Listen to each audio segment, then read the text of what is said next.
Hey gang, the world is burning. So let's talk about something frivolous to take our minds off of it. Welcome back to another edition of Toys I Did Not Own as a Kid. This is video number 2. This is video number 2 for this right here. This is C-01 Missing Link Optimus Prime.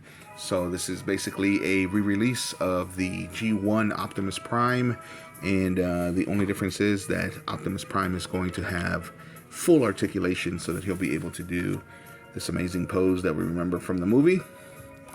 So we were still going over the contents of the box. These are probably the instructions right here. We got some original artwork, and when you unfold it, I believe, there we go. Nope, this just shows the features, so not really any instructions yet, but there we go.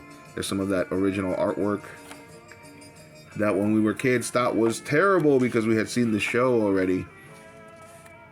And here we go. Here's some more artwork depicting a battle between the Autobots and the Decepticons. Pretty cool. This shows you everything that's supposed to come in the I believe there's 2 versions of the Missing Link. So there's one with a trailer and there's one without a trailer. So there was C-01 and I believe they were both C-01. No, C-01 and C-02. So, interesting. They changed everything a little bit. Looks like one of them comes with a golden matrix, and one of them comes with a kind of a lighter golden matrix. And then one of them, or with a blue kind of handle.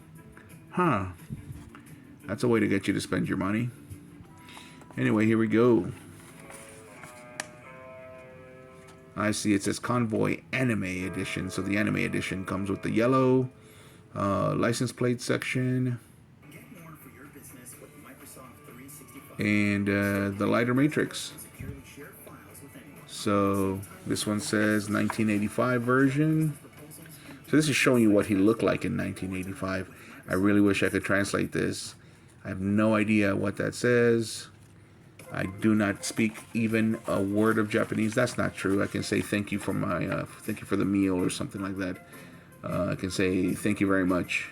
Just domo arigato goshimaitas. Of course, everybody knows how to say that. If I went to Japan, I wouldn't be able to even ask for where the bathroom is.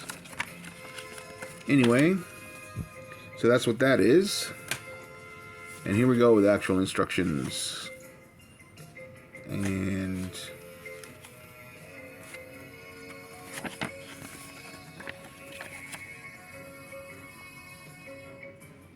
showing us where stickers are going to go and all that good stuff. Also the transformation sequence, which is going to be pretty easy. Here we go. I want to make sure I put these wheels together the correct way on wheelie. So we're going to be doing that. Anyway, my last video was giving a little bit of history on where the Transformers came from. So it was originally a toy line inspired, I say, but really acquired from Hasbro, from Takara by Hasbro. And a lot of people, you know, say that there was this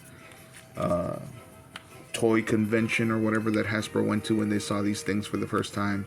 But if you know the history of the Transformers, you know that they actually came from a licensing deal that Hasbro and Takara had beforehand, where in the late 60s they allowed Takara to use the G.I. Joe figures, the licensing for G.I. Joe. So of course Takara tried and failed with the soldiers, but they still had the license, so they went ahead and redesigned them, and they created something called Cyborg Henshin, which took the 12-inch G.I. Joe figures and then they made these transparent-looking cyborgs, and that you could basically put on kind of like a skin, and so it would be the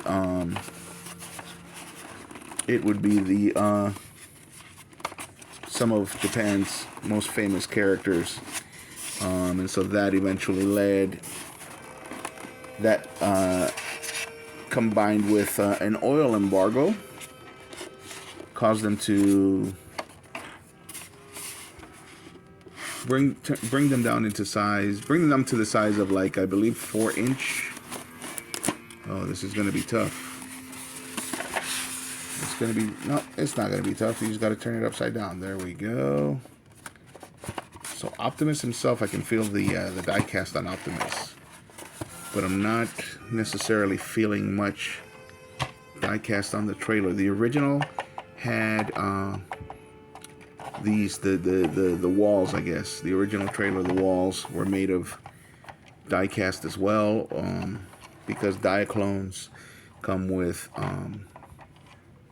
magnets at the bottom of their feet. So I do have some Microman re-releases. We're gonna test that out. I got some Microman re-releases from early 2000s over here. Let's see. No metal. These have magnets here, so I would have stuck to it if there was metal. So no metal on the walls. All right. So first and foremost, let's transform it into the base.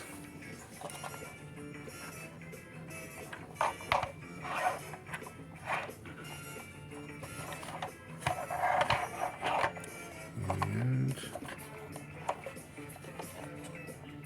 I don't want to break anything. So I'm both excited and anxious because I don't want to break anything.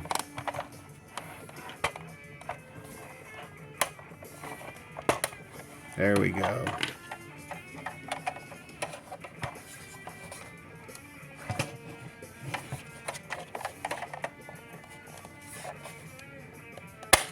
And there we go. That is awesome, gang.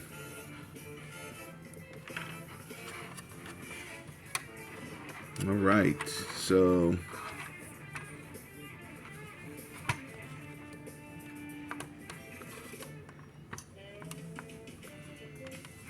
everybody always wondered what this was about, and it was basically a repair station. So they're supposed to be right here. You can see there's a seat there. That's for the little Diaclone. The little Diaclones were basically very, very tiny. And there's also another workstation right there. And on this side is where we're going to be putting some screens. Those are going to be those stickers. These are all supposed to be machinery. This is very Kirby-esque. If anybody reads comics, this looks like the type of machinery that Kirby would come up with.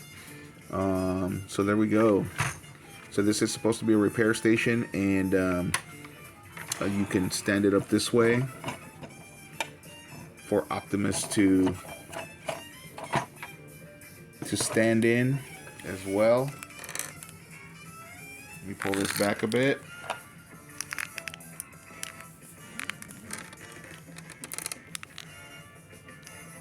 Let's see. Maybe this was the wrong format to use. But there you go. So this was... There we go. We'll put it that way for you. So there's two ways for the base to work. One way is like this, and the other way was flat like we had it before. And let's transform our Autobot leader here. Oh, he looks awesome, gang. And he comes with the rub symbol. This was part of the fun.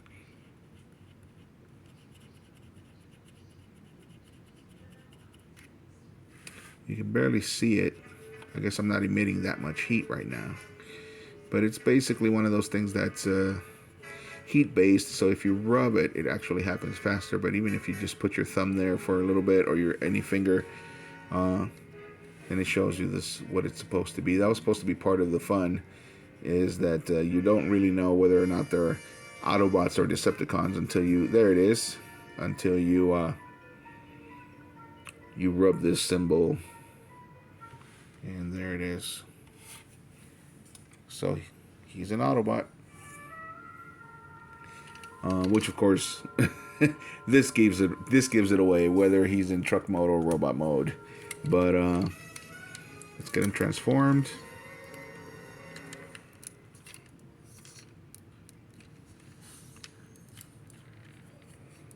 There we go. So Optimus was one of the ones that you always, that I actually like. This is toys I did not own as a kid. And like I said, even though Optimus was an exception. But the reason why I did not own Transformers is because of the fact that I did not really like them as a kid.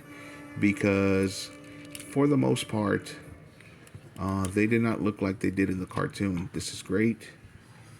We actually get these instead of the hands that you put in and you usually lost.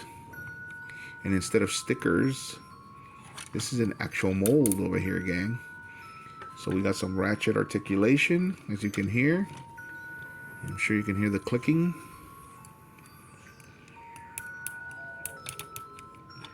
And he does twist at the elbow.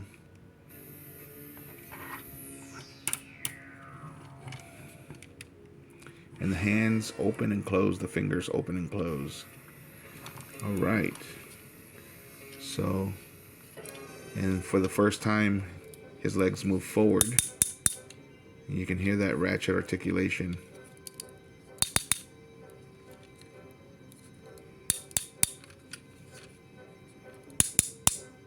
And again, these are not stickers. If you can see this. These little kind of like machinery things over here, they are not stickers. This is actual molding. The same goes for the feet, which is awesome. I thought I was going to have to put stickers together, but I guess they're like, nope, you're going to be spending a lot of money. We're going to give you actual. And there we go. So instead of a spot for the Diaclone, what they've done is they've replaced it with his chest plate where we can put the Matrix, which we're gonna do right now. And doggone it, we have reached the 12-minute mark already, and I didn't realize. So I'm gonna leave it with a final view of our leader next to his base.